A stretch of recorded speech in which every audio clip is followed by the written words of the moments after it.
Assalamualaikum warahmatullahi wabarakatuh. Sahabat-sahabat beriman yang dirahmati Allah.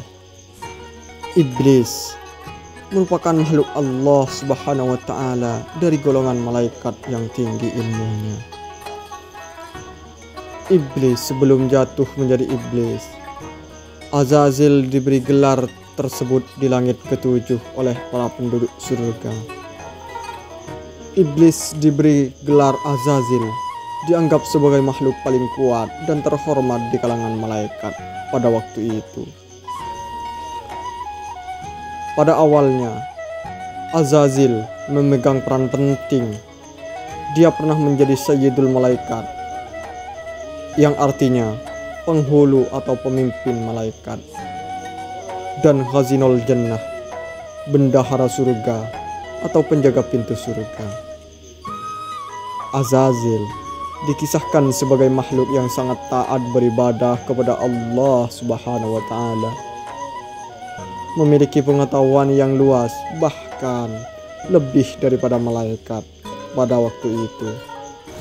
Iblis, bagian dari golongan malaikat itu, diterangkan Ibnu Katsir dalam tafsirnya. Berdasarkan pendapat Muhammad Ibnu Ishaq bahwa ia meriwayatkan dari Khalid Ibnu Atta, dari Tawus, dari Ibnu Abbas yang menceritakan bahwa sebelum melakukan kedurhakaan pada mulanya, iblis itu termasuk golongan malaikat, dikenal dengan nama Azazil. Ia termasuk penduduk bumi, juga sebagai golongan malaikat yang sangat kuat ijtihadnya dan paling banyak ilmunya.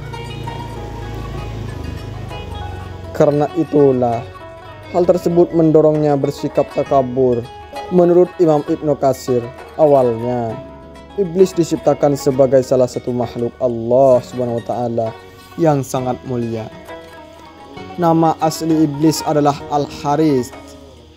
Dinamakan demikian lantaran iblis pernah menjadi penjaga surga, sementara Azazil merupakan panggilan besar malaikat kala itu.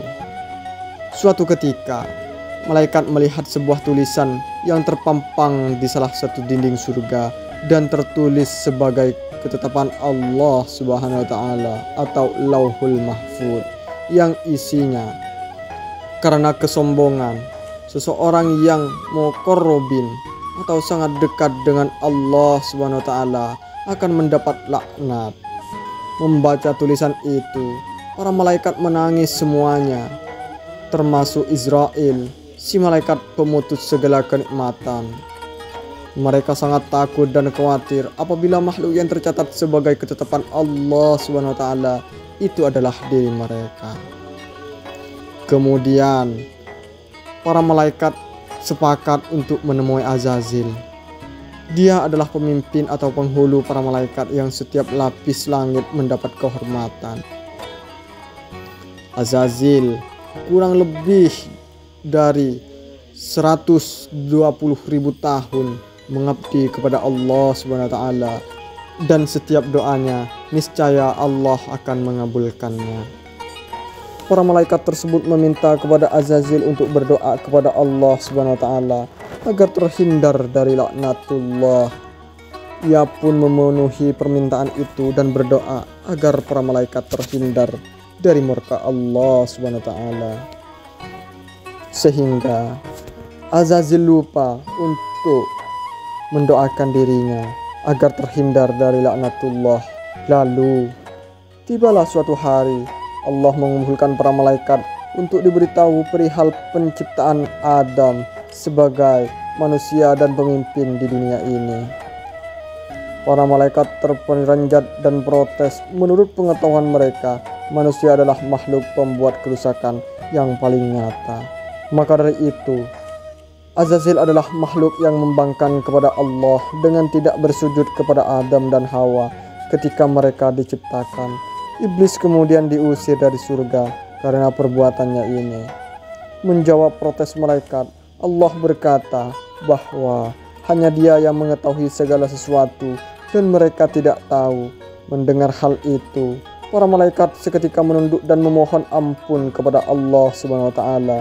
Kemudian Allah memerintahkan mereka untuk bersujud kepada Adam serempak mereka sujud kecuali Azazil pada waktu itu. Sehingga dengan kesombongan Azazil, maka Allah Subhanahu wa taala melaknat Azazil yang saat ini dikenal dengan iblis. Sehingga iblis kemudian diusir dari surga oleh Allah Subhanahu wa taala karena kesombongannya. Sahabat-sahabat yang dirahmati Allah, dari kini sahabat-sahabat yang dirahmati Allah, dari sinilah kita belajar bahwa kesombongan akan mengalahkan semuanya. Karena puncak dari ilmu adalah adab atau tata krama. Maka dari itu, untuk sahabat-sahabat yang dirahmati Allah, janganlah kita semua menyombongkan diri, karena tidak ada apa-apanya ketika kita menyombongkan diri. Wallahu a'lam bishawab. Kami pamit undur diri. Assalamualaikum warahmatullahi wabarakatuh.